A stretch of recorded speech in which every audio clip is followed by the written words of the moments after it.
Hello, everybody. Welcome to From the Boardroom to the Locker Room. It's 2025. Happy New Year to you. It's our first show of the new year. Great to be back and great to have you along on board with us as we had you last year as well. And as usual, on a Friday, our program concentrates on the sporting weekend ahead, and there's some fantastic sports coming up on what is already the second weekend of 2025. Let's start with the cricket, then we'll move on to the rugby, then we'll talk tennis, then we'll talk local football, and of course it's the FA Cup third round this weekend as well. But let's start with cricket news, and a couple of matches underway already. Well, one match at least under the belt in the SA20, and that was last night where the MI Cape Town comprehensively beat the defending champions Sunrisers Eastern Cape. What a performance. My goodness. At one stage,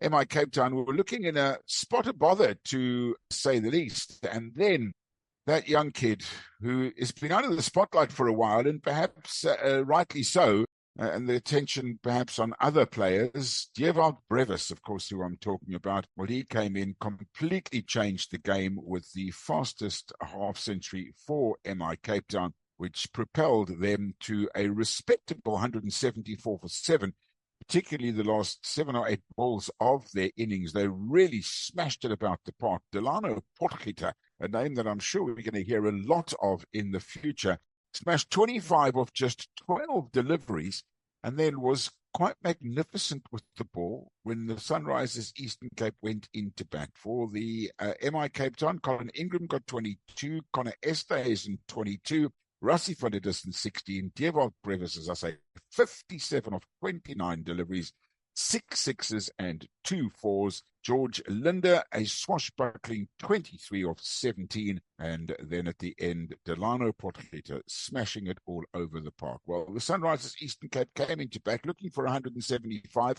and a sold-out St. George's Park.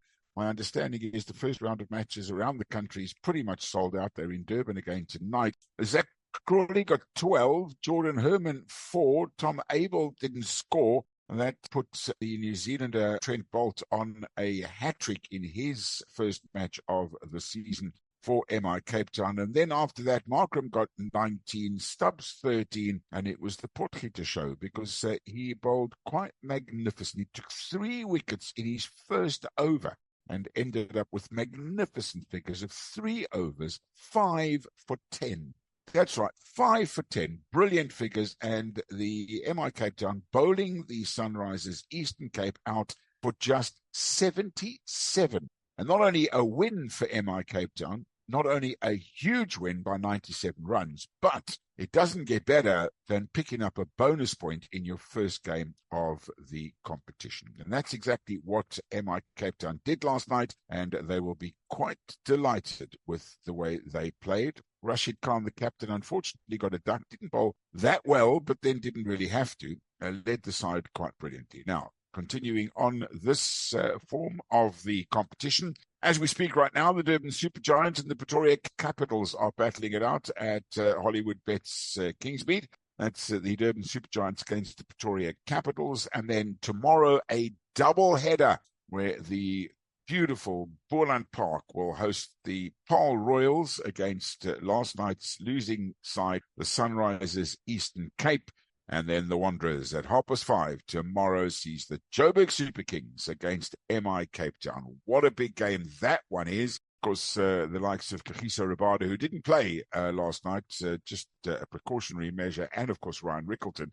Both of them have a history in Johannesburg, and I'm sure they'll be wanting to ply their trade against Faf and his boys, the ever-young 40-year-old Faf du Plessis, who leads the Joburg Super Kings. And then on Sunday, it's Centurion. You can be guaranteed that will be a sold-out crowd with the Pretoria Capitals against the Durban Super Giants. And on Monday, the first game at Newlands, a derby between the MI Cape Town and the Paarl Royals, and it goes on right the way through the week. We will discuss more cricketing action for you through the week. And I can tell you Wednesday, we will be chatting to our cricket correspondent, Omar Henry, because while we were away having a bit of a break, I was sitting at Newlands in Cape Town watching the magnificent Proteas play against Pakistan, and was extremely privileged to have watched both days of Ryan Rickleton's innings. We'll talk to Omar Hendry all about that and a whole lot of other stuff with regards to the World Test Championship for South Africa, who have now guaranteed their place against Australia in that competition on the 11th of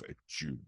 That's not the only cricket that's currently on. There's also international cricket, one-day and T20s. The Indian women are playing the Irish women. Then tomorrow sees New Zealand in the third one-day international against Sri Lanka, while on Sunday the Australian women play the first one-day international against the English women and the second one-day international between India and Ireland. That's all going on as far as ladies cricket is concerned. And then in a week or so's time, they're in Malaysia for the Under-19 World Cup. The South African girls are there after their great performance against the USA in a warm-up tournament played in Franschhoek. What a beautiful part of the world to play cricket. And the young ladies were at Newlands as well over the New Year's Test to watch the Proteas play.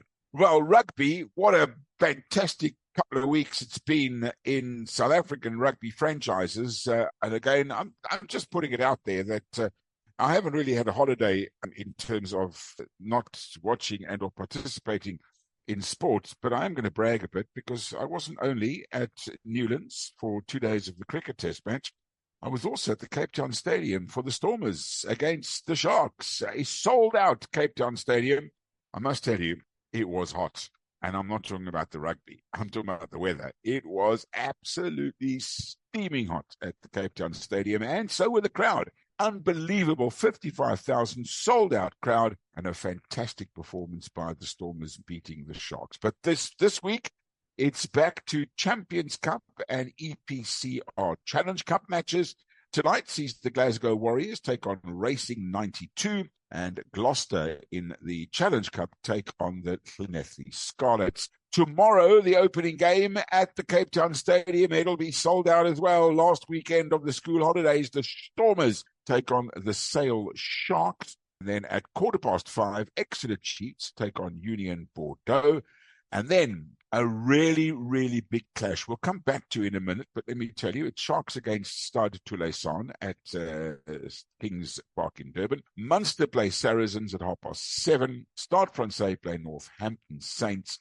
Leicester Tigers play Ulster, and then the last game of the evening at 10 o'clock is Castres Olympique take on the Bulls of Pretoria. While in the Challenge Cup, Papillon take on Cardiff, Vannes take on Edinburgh, Black Lions take on Aviron, Ospreys take on the Newcastle Falcons, Montpellier play the Lions of South Africa, Connaught play Lyon, and then on Sunday in the Champions Cup, Toulon take on Harlequins, La Rochelle play Leinster, the Bristol Bears play Benetton, and Bath play Clermont, while the Challenge Cup sees the Cheetahs at home in Bloemfontein. It's going to be hot there too, up against the Zebra at 3 o'clock, and then the Dragons take on Section Palois. That game at 5:15. Hope my French is okay for those of you listening to us in France. If it isn't, I'm very happy for you to give me some lessons. I really would appreciate that. Trying my best. So let's have a look at that magnificent game that we can expect at Kings Park in Durban, because it is a game that pretty much resembles, in terms of the number of players in the game, who played in that quarterfinal between the Springboks and France. Yeah, it is going to be an absolutely crackerjack game, because it's going to be one of those matches where I think you will find two sides going at it at an absolute heck of a pace. And it is going to be the French DNA against the Bok DNA, because the growing excitement for Oxenchair and the rest of his team is that the two nations haven't played each other much over recent years, apart, of course, from that epic November series game in Marseille in 2022 and the more epic World Cup quarterfinal in October 2023. Lots of French DNA against Springbok DNA, and it's going to be a great contest as far as Ox is concerned. He said what makes Toulouse arguably the best club or provincial team in the world is that they are the opposite of a one-trick pony. Much of that revolves around Antoine Dupont, who walked away with World Rugby Player of the Year in 2021 and then followed it up with Rugby World Sevens Player of the Year last year after starring for the French team that won Olympic. Dupont is playing in South Africa for the first time since the 24 minutes he played against the Boxers in the Durban Test between the two teams in 2017, and the Sharks know they will need to hatch a plan to contain him if his return to Kings Park after more than 7 years is a gap not going to be a winning one. The Sharks, of course, do have two international scrum halves of their own. Grant Williams, likely to be back from injury to challenge Jayden Hendricks for the number 9 jersey. Unfortunately, the Sharks will be without the injured backline duo of Andre Estes and Apelele Fase. They, unfortunately, both were injured in that game against the Stormers, but the counterbalance is the return of Bongi and Badambi, who will be joined by the highly influential Evan Etzebeth, who is likely to captain the team in making his return after a gap in which for both of them has been just over a month. The Sharks team to run out tomorrow most probably will include as many Springboks as the French team will include Frenchmen. So great rugby expected tomorrow. Look forward to some fantastic matches in the competition going forward, and we will bring you the reports of all of those matches as we bring them to you on Monday during our review show right here from the boardroom to the locker room. Okay, so let's talk tennis now, and it's been a very interesting couple of weeks. We'll talk about the Australian Open, which gets underway this weekend, and who's drawn who and what. But let me just give you a bit of information that is pretty interesting. So, first of all, Novack Djokovic has come out and said that as far as he is concerned, when he was in the hotel during that COVID isolation period, when he was deported from Australia, he was poisoned by Australian authorities. Yes, he says he got lead poisoning while he was in that hotel. Now, Australian authorities have said they don't comment on individual claims by people that are making things like the one that Djokovic is claiming. But he does say that when he got home, he wasn't feeling well. The Australian Department of Home Affairs says that detainees were provided with nutritious and culturally appropriate meals. Despite his 2022 deportation, Djokovic then returned to Melbourne, winning the Australian Open a year later. He did claim that lead and mercury were in his food. He had health issues and realized that it was the hotel in Melbourne where he was fed food that poisoned him. This was an interview he had with GQ magazine. It was a lengthy interview. It was published on yesterday. When asked if he believed his food was contaminated, he said that's the only way. Djokovic refused to elaborate. In Melbourne today, when asked if there was any evidence that his high heavy metal blood levels were linked to the food he was given. But he didn't back down from the poisoning allegations. A spokesperson for the Australian Department of Home Affairs said that they would not comment on individual cases for privacy reasons. Is Djokovic now starting to clutch at straws again? I just don't know sometimes, this guy. He is so good on the court, but he looks for such controversial nonsense off the court. Keep your private life to yourself. It's not interested to most of us. Now, as far as he is concerned, he goes into this Australian Open with a new coach, Andy Murray. Yes, can you believe it? So the two of them played against each other numerous times. When I say numerous, let me clear that for you. It's actually 36 times they played each other. 25 times Djokovic beat Murray, and 4 times in the final of the Australian Open. And Murray said that it's going to be stressful to sit in his box, but he does want Djokovic to vent his frustration at Murray during the times that they are on court together. Will Andy Murray be successful in taking Djokovic through? Now, Murray also said he didn't expect Djokovic to ask him to be his coach, but when he did, he said, I'll do that. The 37-year-old Djokovic is trying to extend his quest to extend that 11th Australian Open title. Now, it's not going to be easy. I'll tell you why it's not going to be easy, because the draw has been made, and he has been given a really tough draw, has Novack Djokovic, as has Yannick Sinner, to be honest. So the world number one was drawn against the big-hitting Nicolas Jarry to start his opening defense. Djokovic, though, is on course to meet Carlos Alcaraz in the quarterfinals. Italy's Sinner defeated Russia's Daniil Medvedev last year in the final to secure his first major and went on to add the US Open and ATP final crowns to his collection. He was exonerated by the International Tennis Integrity Agency, but is awaiting the outcome of an appeal by the World Anti-Doping Agency. The 23-year-old could meet Greece's Stefanos Tsitsipas or Australian Alex de Minaur in the quarterfinals, and last year's beaten finalist Daniil Medvedev in the semis. Djokovic has drawn American wildcard Nishesh Bashavaredi to start, but has a huge task in front of him to win his 11th Aussie Open and record 25th Grand Slam. He seeded meet world number 10 Grigor Dimitrov in round 4 and Spain's Carlos Alcaraz in the last 8 before a potential clash with Alexander Zverev in the semis. Alcaraz gets underway against Kazakhstan's Alexander Shevchenko, who scored a confidence-boosting win over the world number 11 Stefanos Tsitsipas at the recent United Cup tournament.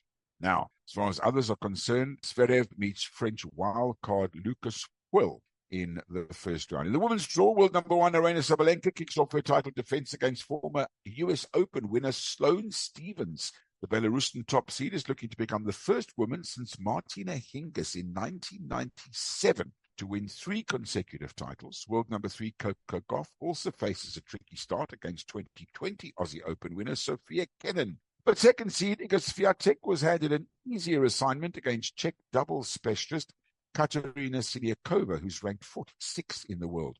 However, the Polish star has 6-seeded Elena Rybakina and 8-seeded Emma Navarro in her half of the draw. 2-time major runner-up and 4th seed Jasmine Piolini takes on a qualifier, as does Chinese 5th seed Zheng Qinwen, who lost to Sabalenka in last year's final. In other notable matches, 4-time Grand Slam winner Naomi Osaka opens against Caroline Garcia in a repeat of last year's first-round clash at the French Open. And should all go to plan, Sabalenka should meet Zheng in the quarterfinals and Gauff in the semis, while Swiatek is projected to meet Paolini in the last 4. It all gets underway in the very early hours of the morning here in South Africa on Sunday. That is the Australian Open Tennis Championship, the first Grand Slam of the year. No messing about. Let's get underway with the Grand Slam. And that is exactly what they are doing. Right.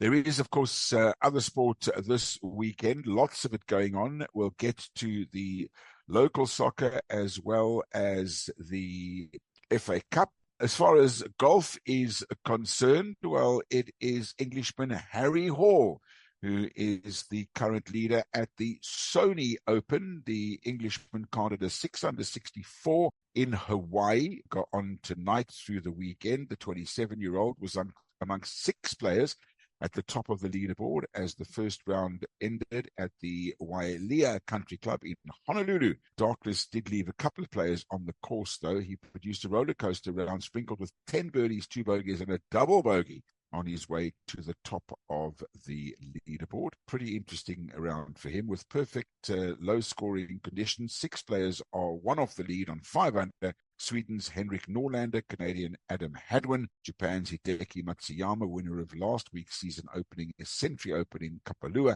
was 3 off the lead after carding a 3-under-67 as far as the US Tour is concerned. Of course, while we were away, there were a couple of tournaments in and around South Africa and, of course, in Mauritius.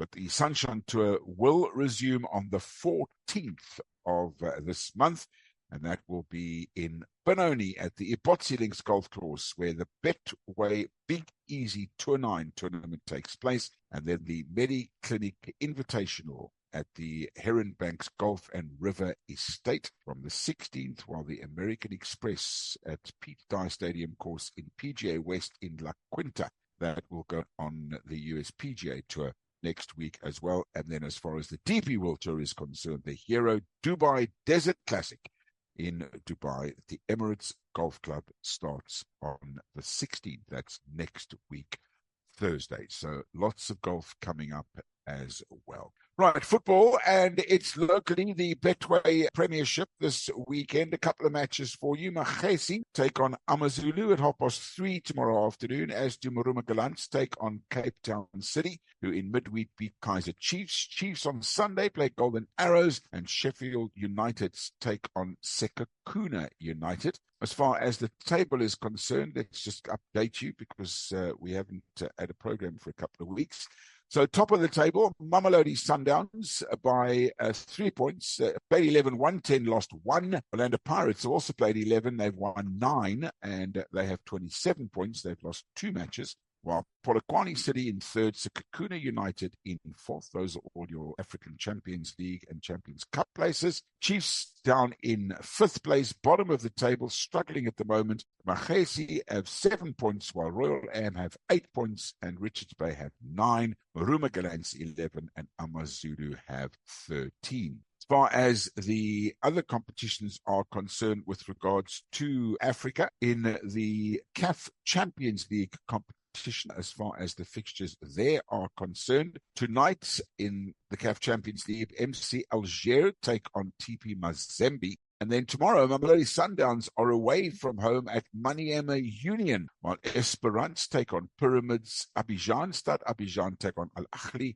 and Rabat take on Raja Casablanca. And on Sunday, Pirates will host Belouizdad, Djibouti play Esperance, and Al Hilal take on Young Africans. That competition drawing towards the knockout stages. And, of course, there is South African participation in the other competition, the CAF Confederations Cup, and the fixtures in that one for the weekend look like this. Lundasul take on Berkane.